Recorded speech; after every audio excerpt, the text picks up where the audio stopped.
ఎవరైనా ఉంటే అమరత్వానికే అవమానకరంగా ఉంటుందనేటువంటి ఆలోచనతోటి ఒక ప్రామాణికత ఎన్నుకొని ఆనాడు 610 మందిని ఎన్నుకోవడం జరిగింది. పదే పదే కాంగ్రెస్ పార్టీ నాయకులు ప్రభుత్వానికి రాకముందు 1200 మంది అమరులు జరిగినారు కదా, 600 మందికి ఎందుకు ఇస్తారు అని చెప్పేసి విమర్శించినటువంటి వాళ్ళు. మేము ఈ అఖిలపక్ష సమావేశంలో స్పష్టంగా డిమాండ్ చేసినాం. మా ప్రభుత్వంలో 610 మందికి మేము ఆ కుటుంబాలను ఆదుకున్నాము, ఆ కుటుంబాలకు అండగా నిలబడ్డాము. ఒకవేళ ఇంకా మెరుగైనటువంటిది, ఇంకా లోతైనటువంటి అధ్యయనం చేసి మీరు పోయి మిగతా 1200 మందికి ఇవ్వండి అని చెప్పేసి మేము డిమాండ్ పెట్టినాం. మాకు అందిన సమాచారం మేరకు కలెక్టర్ల వరకు, తహసీల్దార్ల వరకు తీసుకున్నటువంటి సమాచారంతో, మాకు వచ్చినటువంటి సమాచారంతో 610 మందికి ఇవ్వగలిగినాము, 582 మంది కళాకారులకు ఇవ్వగలిగినాం. ఇంకా మీరు లోతైన అధ్యయనం చేసి స్పష్టమైనటువంటి అవగాహనతోటి, సమాచారంతో మీరంటున్నటువంటి లెక్కన మీరు ఇచ్చినటువంటి హామీలని కొనసాగింపుగా ఆ 1200 మందిని పూర్తి చేయమని చెప్పేసి మేము డిమాండ్ చేసి పెట్టి వచ్చినాం. అదే కాదు, నిజానికి వాళ్ళు మొన్న ఎన్నికల కంటే ముందు వాళ్ళు చెప్పినటువంటివి హామీలను మనం చూసినాం.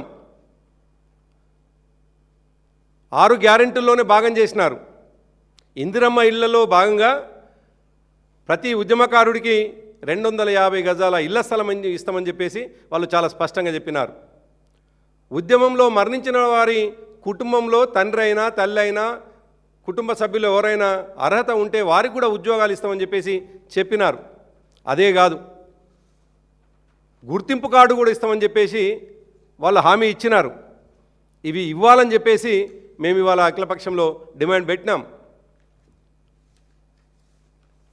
తెలంగాణ ఉద్యమకారుల పక్షాన నిజాయితీగా కొట్లాడేటువంటి బీఆర్ఎస్ పార్టీ, టీఆర్ఎస్ గతంలో తెలంగాణ రాష్ట్ర సమితిగా అనేక ఉద్యమాలు చేసినటువంటిది. కాబట్టి తెలంగాణ రాష్ట్ర సమితిగా ఉన్నటువంటి సందర్భంలో ఉద్యమంలో భాగస్వామ్యమైన ప్రతి ఒక్కరిని గుర్తు చేసుకున్నాం. ఇవాళ వారి డిమాండ్లని అఖిలపక్షం ముందు పెట్టినాం.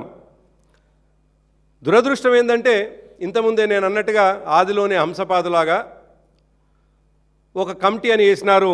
ఆ కమిటీలో 6 సభ్యులని వేసినారు, ఒక చైర్మన్, 5 సభ్యులు. కేశవరావు గారి నేతృత్వంలో చైర్మన్గా పొన్నం ప్రభాకర్ గారు, రాముల్ నాయక్ గారు, అద్దంకి దయాకర్ గారు, అదేవిధంగా కోదండరామ్ గారు, మోతి శోభన్ రెడ్డి గారిని వేసినారు. కానీ మేము అడిగినాం ఇవాళ సమావేశంలో, అయ్యా వాళ్లకు వేసినారు, ఒక పేపరు ప్రింట్ తీసి ఇచ్చినారు తప్ప కనీసం చట్టబద్ధత ఉన్నదా? మీకు కనీసం ఎవరైనా పోతే ఆఫీసరు మీ మాట వినే అవకాశమైన ఉన్నదా? కాబట్టి చట్టబద్ధత లేనటువంటి మీ కమిటీతోటి ఏ విధంగా రేపు న్యాయం జరుగుతుందనేటువంటి విషయం మేము అడిగినాము స్పష్టంగా. అదే కాదు, ఇంకా విచిత్రంగా కాల పరిమితి లేదు ఈ కమిటీకి. రేవంత్ రెడ్డి గారు పదే పదే చెప్తా ఉన్నాడు, ఆయన పగటి కలలు కంటా ఉన్నాడు, మధ్యాహ్నమే పడుకొని ఆయన కలలు కంటుకుంటూ నేను ఇంకో 5 సంవత్సరాలు ఉంటా అని చెప్తున్నాడు. ఆ కుట్రలో భాగంగా దీన్ని కాలయాపన చేసి రేపు ఎన్నికల వరకు ఇదే డిమాండ్ని ఇట్నే తీసుకొని పోయే ఒక కుట్ర ఏమైనా చేస్తున్నారా అనేటువంటి అనుమానం కూడా మాకున్నది. కాబట్టి దీనికి టైం ఫ్రేమ్ ఉండాలి, టైం ఫ్రేమ్ ఫిక్స్ చేయాలని చెప్పేసి మేము సీరియస్గా డిమాండ్ చేసినాం. అదే కాదు, ఇంకా విచిత్రం ఏంటంటే 6 మంది సభ్యులు మేము మొత్తం రాష్ట్రం తిరుగుతామని చెప్పేసి వాళ్ళే చెప్పినారు. రాష్ట్రం తిరిగే వాళ్లకు ఒక స్టాఫ్ లేదు, తిరగడానికి బడ్జెట్ లేదు. ఎట్లా విశ్వసించాలి వీళ్ళని?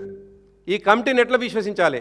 దేవుళ్ళ మీదనే ప్రమాణం చేసి ఎగ్గొట్టినటువంటి రేవంత్ రెడ్డి గారు వేసినటువంటి ఈ కమిటీని, చట్టబద్ధత లేని ఈ కమిటీని ఉద్యమకారులు ఎట్లా విశ్వసిస్తారు? కాబట్టి దీంట్లో అనేక అనుమానాలు ఉన్నాయి. ఇంకా విచిత్రం ఏంటంటే, ఆ సమావేశంలో వాళ్ళు చెప్తారు, ఇప్పుడు ఈ సమావేశం జరుగుతున్నది కదా, అందరు అధికారులు ఉన్నారు, వీళ్లకు మీరు చెప్పినట్టుగానే రేపు ఉద్యమకారులు వచ్చి వీళ్లకు పిటిషన్లు ఇచ్చుకోవచ్చు అని. మేము అన్నాం, సెక్రటేరియట్లోకి ఏ ఉద్యమకారిని రాణిస్తారు మీరు? మీకు ఒక ఆఫీస్ ఉండాలి, ఈ ఆఫీస్ ఏర్పాటు చేస్తేనే తప్ప నమ్మకం కలగదు అనేటువంటి మాట. సో ఇప్పటికీ ఆఫీస్ కూడా లేనటువంటి ఒక కమిటీ ఇది. సో ఈ విధంగా అనేక అనుమానాలు ఉన్నటువంటి ఈ కమిటీతోటి ఉద్యమకారులకు అనుమానం ఉన్నది. బీఆర్ఎస్ పార్టీగా మా అనుమానాన్ని వెలిబుచ్చిన అయినప్పటికీ మాట ఇచ్చి వెనుకబోయేటువంటి పరిస్థితి ఉంటే ఎట్టి పరిస్థితుల్లో కూడా మేము ఊరుకోమనేటువంటి మాట ఈ సందర్భంగా గుర్తు చేస్తూ మరొకసారి తెలంగాణ ఉద్యమకారుల పక్షాన నికార్సుగా నిలబడుతుంది బీఆర్ఎస్ పార్టీ, నికార్సుగా కొట్లాడుతుంది. మీరిచ్చినటువంటి హామీలని ఏమాత్రం వెనక్కి తగ్గిన ప్రజాక్షేత్రంలో బుద్ధి చెప్తామనేటువంటి విషయాన్ని ఈ సందర్భంగా గుర్తు చేస్తూ అఖిలపక్షం పేరు మీద ఇవాళ ఎటువంటి ఉద్యమ బంధం లేకుండా అనుబంధం లేకుండా ఉద్యమంలో పాల్గొన్నటువంటి సందర్భం లేనటువంటి పిలిచినటువంటి ఈ రాజకీయ పార్టీలను భవిష్యత్తులో పిలవద్దని డిమాండ్ చేస్తూ మేము ఈ సందర్భంగా ప్రభుత్వాన్ని డిమాండ్ చేయదలుచుకున్నాం. తెలంగాణ ఉద్యమ సందర్భంగా అనేక ఉద్యమ జేఏసీలు ఏర్పడ్డాయి. అడ్వకేట్ జేఏసీ ఏర్పడ్డది, విద్యార్థుల జేఏసీ ఏర్పడ్డది, ప్రతి కులానికి ఒక జేఏసీ ఏర్పడ్డది. ఇవాళ అన్ని జేఏసీల వాళ్ళతోటి ఎవ్రీడే డే టు డే అంటే బ్యాక్ టు బ్యాక్ మీరు ఈ పనిలో ఉండి ఉద్యమకారులను గుర్తించాలి అని చెప్పేసి మేము డిమాండ్ చేస్తూ ఉన్నాం. చివరి ఉద్యమకారుడు వరకు కూడా తెలంగాణలో తెలంగాణ ఉద్యమ జెండా పట్టుకొని తెలంగాణ కోసం గొంతెత్తిన ప్రతి ఉద్యమకారునికి న్యాయం జరిగే విధంగా ప్రభుత్వం పనిచేయాలని ఉద్యమ జేఏసీలతోటి ఉద్యమంలో పనిచేసినటువంటి అనేక ఉద్యమ సంస్థలు అటు లెఫ్ట్ ఆర్గనైజేషన్స్ కావచ్చు, ఇటు రైట్ ఆర్గనైజేషన్స్ కావచ్చు, ఏ ఆర్గనైజేషన్ అయినా తెలంగాణ కోసం పనిచేసినట్లయితే ఆనాడు జేఏసీలో భాగస్వామ్యం అయినా లేదు ఆనాడు ఉద్యమకారులతో ముందుకు నడిచినటువంటి ప్రతి ఒక్కరిని కూడా పిలిచి వాళ్ళతో చర్చించి ఉద్యమకారులని గుర్తించాలని చెప్పేసి డిమాండ్ చేస్తూ ఉన్నాం. Thank you.